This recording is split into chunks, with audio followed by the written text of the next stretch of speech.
మత్తయి సువార్త 16వ అధ్యాయం.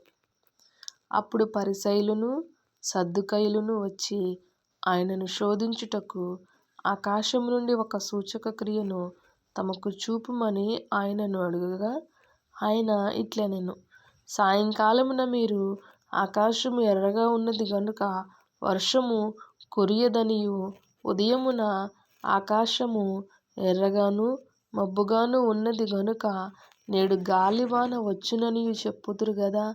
మీరు ఆకాశ వైఖరి వివేచింపనెరుగుదురు గాని ఈ కాలములను సూచనలను వివేచింపలేరు. వ్యభిచారులైన చెడ్డతరము వారు సూచక క్రియ అడుగుచున్నారు. అయితే యోనాను గూర్చిన సూచక క్రియే గాని మరి ఏ సూచక క్రియ అయినా వారికి అనుగ్రహింపబడదని వారితో చెప్పి వారిని విడిచి వెళ్ళిపోయెను. ఆయన శిష్యులు అద్దరికి వచ్చి రొట్టెలు తెచ్చుటకు మరచిరి. అప్పుడు యేసు, చూచుకొనుడి, పరిసయ్యులు సద్దూకయ్యులు అను వారి పులిసిన పిండిని గూర్చి జాగ్రత్త పడుడని వారితో చెప్పెను. కాగా వారు, మనము రొట్టెలు తేనందున గదా ఈ మాట చెప్పెనని తమలో తాము ఆలోచించుకొనుచుండిరి. యేసు అది ఎరిగి, అల్ప విశ్వాసులారా, మన యొద్ద రొట్టెలు లేవని మీలో మీరెందుకు ఆలోచించుకొనుచున్నారు? మీరింకనూ గ్రహింపలేదా? 5 రొట్టెలు 5,000 మందికి పంచిపెట్టినప్పుడు ఎన్ని గంపలు ఎత్తితిరో అదైనను, 7 రొట్టెలు 4,000 మందికి పంచిపెట్టినప్పుడు ఎన్ని గంపలు ఎత్తితిరో అదైనను మీకు జ్ఞాపకం లేదా? నేను రొట్టెలను గూర్చి మీతో చెప్పలేదని మీరెందుకు గ్రహింపరు? పరిసయ్యులు సద్దూకయ్యులు అను వారి పులిసిన పిండిని గూర్చియే జాగ్రత్త పడుడని చెప్పెను. అప్పుడు రొట్టెల పులిసిన పిండిని గూర్చి కాదుగాని పరిసయ్యులు సద్దూకయ్యులు అను వారి బోధను గూర్చియే జాగ్రత్త పడవలెనని ఆయన తమతో చెప్పెనని వారు గ్రహించిరి. యేసు ఫిలిప్పుదైన కైసరయ ప్రాంతములకు వచ్చి, మనుష్య కుమారుడెవడని జనులు చెప్పుకొనుచున్నారని తన శిష్యులను అడగగా, వారు, కొందరు బాప్తిసమిచ్చు యోహాననియు, కొందరు ఏలియా అనియు, కొందరు యిర్మీయా అనియు, లేక ప్రవక్తలలో ఒకడనియు చెప్పుకొనుచున్నారనిరి. అందుకైన, మీరైతే నేను ఎవడనని చెప్పుకొనుచున్నారని వారిని అడిగెను. అందుకు సీమోను పేతురు, నీవు సజీవుడగు దేవుని కుమారుడవైన క్రీస్తువని చెప్పెను. అందుకు యేసు, సీమోను బర్యోనా, నీవు ధన్యుడవు.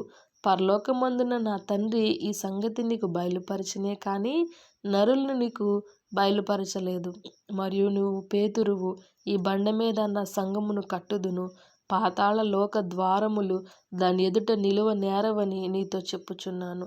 పరలోక రాజ్యము యొక్క తాళపు చెవులు నీకిచ్చెదను. నీవు భూలోకమందు దేన్ని బంధించుదువో అది పరలోకమందు బంధింపబడును, భూలోకమందు దేన్ని విప్పుదువో అది పరలోకమందును విప్పబడునని అతనితో చెప్పెను. అటు పిమ్మట తాను క్రీస్తు అని ఎవనితోనూ చెప్పవద్దని ఆయన తన శిష్యులకు ఖండితముగా ఆజ్ఞాపించెను. అప్పటి నుండి తాను యెరూషలేమునకు వెళ్ళి పెద్దల చేతను ప్రధాన యాజకుల చేతను శాస్త్రుల చేతను అనేక హింసలు పొంది చంపబడి 3వ దినమున లేచుట అగత్యమని యేసు తన శిష్యులకు తెలియచేయ మొదలుపెట్టగా, పేతురు ఆయన చెయ్యి పట్టుకుని, ప్రభువా, అది నీకు దూరమగునుగాక, అది నీకెన్నడూనూ కలుగదని ఆయనను గద్దింపసాగెను. అయితే ఆయన పేతురు వైపు తిరిగి, సాతానా, నా వెనుకకు పొమ్ము, నీవు నాకు అభ్యంతర కారణమై ఉన్నావు. నీవు మనుషుల సంగతులనే తలంచుచున్నావు కాని దేవుని సంగతులను తలంపక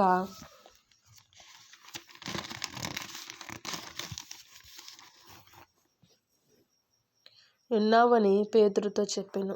అప్పుడు యేసు తన శిష్యులను చూచి, ఎవడైనను నన్ను వెంబడింప గోరిన యెడల తన్ను తాను ఉపేక్షించుకుని తన సిలువనెత్తుకుని నన్ను వెంబడింపవలెను. తన ప్రాణమును రక్షించుకొనగోరువాడు దాన్ని పోగొట్టుకొనును.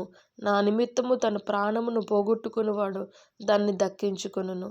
ఒక మనుష్యుడు లోకమంతయు సంపాదించుకుని తన ప్రాణమును పోగొట్టుకుంటే అతనికేమి ప్రయోజనము? ఒక మనుష్యుడు తన ప్రాణమునకు ప్రతిగా ఏమి ఇయ్యగలడు? మనుష్య కుమారుడు తన తండ్రి మహిమ గలవాడే తన దూతలతో కూడా రాబోచున్నాడు. అప్పుడు ఆయన ఎవని క్రియలు చొప్పున వానికి ఫలమిచ్చును.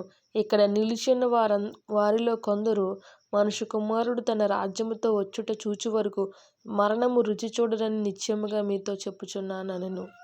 ఆమేన్.